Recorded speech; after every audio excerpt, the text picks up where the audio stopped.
Apakah kalian termasuk ke dalam golongan yang percaya bahwa villain utama dalam storyline Nightmare Saga merupakan Spider Lady, Spider Queen, siluman laba-laba, atau yang sejenisnya? Bagaimana jika aku mengatakan bahwa hal ini mungkin saja kurang tepat? Let me explain. Sebelum memulai penjelasan ini, aku ingin memberikan disclaimer bahwa aku tidak menentang semua teori mengenai Dreamcatcher yang sudah beredar selama ini.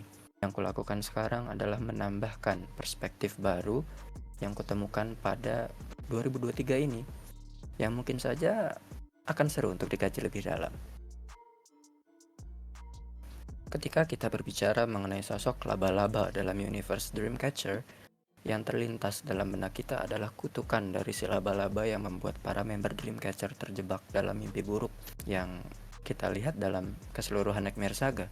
Hal ini menjadi masuk akal karena pada EP Raid of Dream terdapat sebuah lagu B-side yang secara spesifik berjudul The Curse of the Spider atau kutukan laba-laba. Menurut teori yang dituliskan oleh para insomnia di internet selama ini, dikatakan bahwa laba-laba yang dibunuh oleh Yuhyun menggunakan cahaya matahari dari kaca pembesar adalah entitas yang memberikan kutukan sebagai bentuk balas dendam atas kematiannya.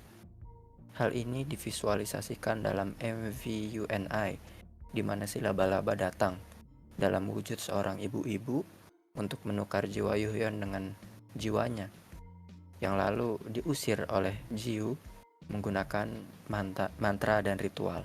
Again, semuanya jadi semakin masuk akal. Si laba-laba dibunuh, menjadi hantu gentayangan, lalu mengambil alih tubuh Yuhyun untuk kembali merasakan kehidupan. Tapi, jika kita memperhatikan sedikit lebih seksama pada lirik dari lagu The Curse of the Spider, kita tidak akan menemukan narasi yang menunjukkan adanya kutukan sama sekali. Alih-alih bernuansa terkutuk, lagu ini justru seperti memberi semangat pada seseorang untuk bisa lepas dari sesuatu yang menjebaknya selama ini. Selain dari segi lirik, agaknya kita juga tak bisa mengabaikan spesial klip The Curse of the Spider yang kurang lebih memiliki vibes yang sama.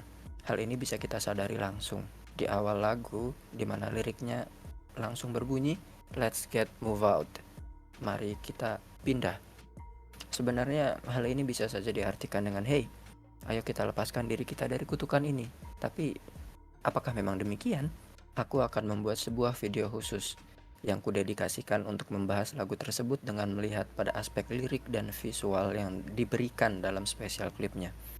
Untuk sekarang, kita akan sedikit mundur ke belakang menuju EP prequel, di mana semuanya bermula. EP ini dimulai dengan sebuah intro yang akan menjadi kunci untuk memecahkan kode mengenai keseluruhan Nightmare Saga dan mungkin universe Dreamcatcher secara keseluruhan. Intro ini berjudul Before and After, sebelum dan sesudah. Karena aku tidak memiliki spesialisasi di bidang musik sama sekali, aku hanya akan membahas cover dari lagu ini, bukan membahas lagunya secara praktikal.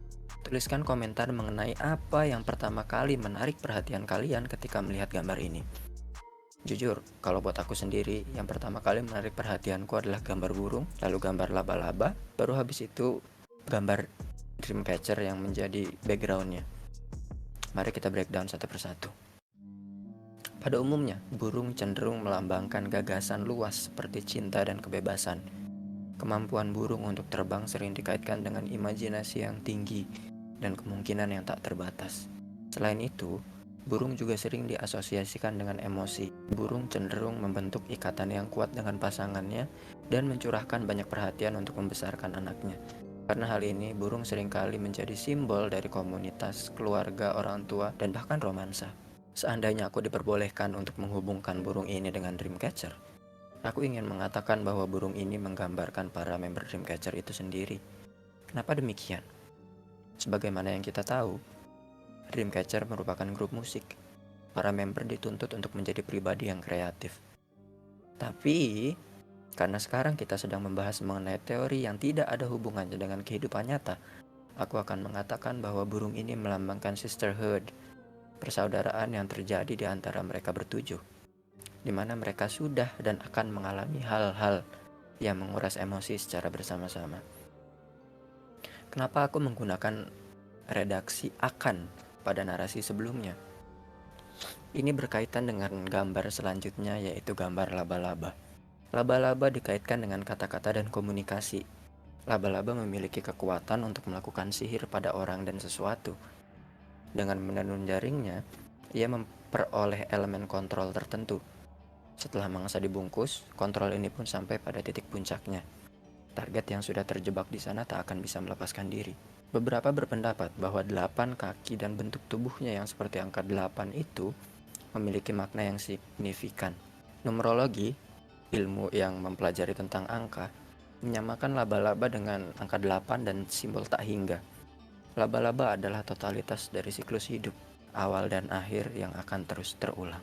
Pada tingkatan tertentu, laba-laba juga melambangkan wanita yang dengan kekuatan kreativitasnya mampu menenun rancangan kehidupan dan juga takdir. Karena karakteristik ini, mistikus dan mitologi mengasosiasikan atau menghubungkan laba-laba dengan 3 ekspresi sihir: penciptaan, ketegasan, serta hubungan antara masa lalu dan masa depan.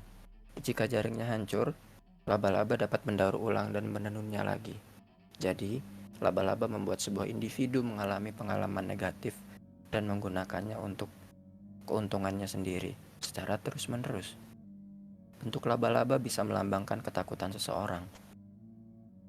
Ketika laba-laba tiba, saat itulah fobia atau ketakutan yang dimiliki oleh seseorang akan tertrigger.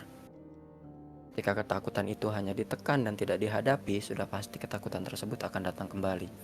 Ini akan membawa kita pada pertanyaan berikutnya. Ketakutan apa yang sebenarnya dimiliki oleh mereka? Hal ini dapat dijelaskan dengan gambar terakhir, yaitu gambar Dreamcatcher itu sendiri. Aku bukan mention soal logonya mereka yang ada di atas itu ya. Yang aku maksud dengan Dreamcatcher di sini adalah lambang besar yang menjadi background dari gambar burung dan laba-laba tadi. Secara umum, Dreamcatcher dikenal luas sebagai sebuah benda yang berkaitan dengan budaya Amerika Serikat. Fungsi dari alat ini sendiri adalah untuk menjaga orang yang tidur dengan memperangkap atau menjebak mimpi buruk dalam jaring-jaringnya yang ikonik itu. Pada bagian bawah dari penangkap mimpi ini, kita dapat menemukan 7 buah bulu yang memiliki 3 pattern. Bulu ini dapat kita asosiasikan dengan jumlah member yang terdapat dalam keseluruhan cerita ini. Jika kita membicarakan mengenai ukuran, terdapat 3 buah bulu yang lebih besar dari 4 bulu lain. Hal ini seperti menyiratkan bahwa ada 3 member yang memiliki peran besar dalam IP ini, atau mungkin dalam keseluruhan Nightmare Saga. Jika kita perhatikan lebih seksama, pattern dari bulu yang terdapat di tengah berbeda dengan kedua bulu besar yang mengapitnya.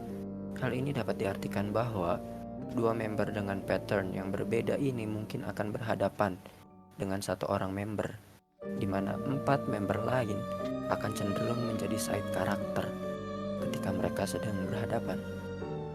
Pertanyaan paling pentingnya adalah, apa hubungan antara ini semua dengan statementku di awal yang mengatakan bahwa Spider Lady itu tak pernah ada? Menurutku, para tokoh dalam cerita ini merupakan orang-orang yang sedang berusaha untuk mengejar mimpi dan harapan mereka. Namun mereka menghadapi sebuah ketakutan mengenai diri mereka sendiri. Mengapa ketakutan mereka adalah mengenai diri mereka sendiri? Kita akan kembali pada perlambangan dari laba-laba yang tadi sudah aku jelaskan. Laba-laba melambangkan feminitas, sementara para tokoh dalam cerita ini adalah perempuan. Selain feminitas, laba-laba juga menyimbolkan fobia dan siklus yang terus-terusan berulang. Artinya, para tokoh dalam cerita ini mungkin sudah mencoba berbagai cara untuk mencapai mimpi mereka. Namun, sebanyak apapun mereka mencoba, mereka tetap berakhir pada akhir yang sama, sebuah kegagalan. Hal ini membuat mereka menyerah pada dunia dan memilih untuk melakukan sesuatu yang akhirnya membuat kita melihat apa yang terjadi di MV Fly High. Yap, para member Dreamcatcher memilih untuk pergi ke Isekai. BTW, yang barusan itu bercandaan ya. Oke, aku gak akan bahas terlalu dalam soal MV Fly High dalam video kali ini. Yang jelas, ketakutan mereka akan kegagalan hilang ketika mereka berhasil tiba di tanda petik dunia lain ini. Mereka seolah menjadi diri mereka yang baru, diri mereka yang sudah tidak terikat dengan kutukan kegagalan yang selama ini berada dan menghantui mereka di dunia asal mereka. Mereka tidak bisa overcome kutukan tersebut sebelumnya, namun sekarang ketakutan akan kutukan tersebut sudah tiada. Dan tiba-tiba ketakutan ini kembali datang dalam bentuk laba-laba yang kemudian digurung dalam gelas kaca oleh Jiu. Jiu gak mau ketakutan mereka ini berkeliaran bebas dan kembali membuat mereka terpuruk. Mungkin dalam pikirannya Jiu, dia tuh mikir kayak gini. Walaupun kita sekarang berada di dunia yang berbeda, tidaknya kita bisa meraih apa yang kita mau. Aku gak mau lagi kita menghadapi kegagalan yang sama. Tapi ternyata Yuhyun punya pandangan yang berbeda. Tentu saja, pandangan Yuhyun yang berbeda ini didasari pada pengalaman yang telah dia dapat selama berada di dunia yang berbeda tersebut. Kalau kalian mau aku bahas soal apa dan bagaimana Yuhyun bisa mendapatkan pandangan ini, boleh dong kasih like-nya supaya aku makin semangat untuk membuat video-video sejenis ini dan aku bisa membagikan pandanganku sama kalian semua. Kalau udah kasih jempolnya, aku ucapkan terima kasih sebesar-besarnya. Menurutku pribadi, apa yang terjadi setelah Yuhyun memutuskan untuk membunuh tanda petik ketakutan tadi, sesuatu yang tak pernah terbayangkan justru terjadi. Bukan, yang aku maksud bukan keseluruhan mimpi buruk yang mereka alami. Ada tokoh lain di luar mereka bertujuh yang menjadi dalang di balik semua ini. Yang terjadi adalah si laba-laba ini berubah menjadi kesadaran lain yang justru mencoba melepaskan para member yang terjebak dalam dunia ini. Hah? Kok tiba-tiba ada kesadaran lain? Oke, tenang. Kalian perhatikan gambar ini baik-baik. Lalu bandingin sama gambar yang satu ini. Menurutku, dua gambar ini adalah Yuhyun yang berbeda. Gambar kedua adalah Yuhyun yang mencoba untuk melarikan diri dari dimensi ini karena sudah mengetahui kebenarannya. Dan gambar pertama adalah Yuhyun yang mencoba untuk masuk dan menyelamatkan kesadarannya yang lain. Untuk mempermudah penjelasan, aku akan memanggil Yuhyun di gambar kedua dengan Yuhyun versi laba-laba dan Yuhyun di gambar pertama dengan Yuhyun versi Nightmare. Saat mencoba untuk masuk ke dalam dan menyelamatkan Yuhyun versi Nightmare, Yuhyun versi laba-laba terhalang dan tak bisa masuk karena Jiu versi Nightmare memutuskan untuk menutup gerbang mansion tersebut, tak membiarkan siapapun dari luar untuk masuk dan tak membiarkan siapapun dari dalam untuk keluar. Jika mungkin muncul pertanyaan, kenapa Jiu versi Nightmare seolah gak mau diselamatin? Alasannya sederhana aja. Jiu versi Nightmare masih takut kalau kebahagiaan yang mereka rasakan di dimensi itu akan hilang. Sebagai member paling tua, Jiu gak mau kalau mereka semua harus kembali ke dunia nyata dan kembali merasakan kepahitan yang sebelumnya mereka rasakan. Alasan yang sama kenapa dia mengurung laba-laba di dalam toples. Ini tuh bikin aku secara pribadi jadi berpikir, sebenarnya mana yang lebih baik? Lari dari kenyataan yang menakutkan, atau terluka dan terus berjuang untuk menghadapi ketakutan itu sendiri? Sebagai manusia, tentu saja kita semua punya sisi vulnerable, sisi rapuh, yang merasa takut akan banyak hal. Entah itu ketakutan kita terhadap masa depan, ketakutan kita akan kegagalan, ketakutan kita terhadap perpisahan, dan masih banyak ketakutan-ketakutan lainnya. Apakah kita akan lari dari kenyataan dan mencoba melupakan ketakutan tersebut, atau kita akan melawan sekuat tenaga? Pada akhirnya, hanya diri kita sendiri yang bisa menjawabnya. Dari sini, aku merasa bahwa apa yang ingin disampaikan Dreamcatcher dalam karya-karya mereka adalah perjalanan bagaimana mereka menghadapi setiap rintangan. Aku tahu aku bukan siapa-siapa, tapi aku ingin berstatement bahwa kita masih belum mendapatkan sebuah ending dari universe mereka ini. Karena para tokoh dalam universe ini pun di setiap lagunya masih berjuang dan akan terus berjuang untuk mencapai akhir yang masih merupakan misteri. Seolah mereka turut mengatakan pada kita bahwa seberat apapun rintangan atau permasalahan hidup yang kita alami, kita harus terus berjuang dan melangkah maju. Aku jadi teringat sebuah quotes yang pernah dikatakan sama Dami di salah satu interview. Dami bilang, "Kencana, kikenseng ya. It's okay, that's life. Gak apa-apa, seperti itulah kehidupan." Buat kalian yang masih ada di sini sampai di menit ini, Aku ucapin terima kasih yang sebesar-besarnya. Sayang kalian banyak-banyak. Oh ya, jangan ragu untuk tulis pendapat dan teori versi kalian di bawah ya. Aku tunggu loh. Tenang, nggak ada benar, nggak ada salah. Mari kita buat ekosistem diskusi yang sehat bersama-sama. Sebelum aku akhiri video ini, aku cantumin video interpretasiku soal lagu dan spesial klip The Curse of the Spider, seperti yang tadi aku mention di awal-awal video pada bagian ini. Sekarang emang videonya belum diproduksi sih, tapi nanti kalau videonya udah jadi, kalian tinggal klik aja di sini. Aku tunggu di sana ya. See you.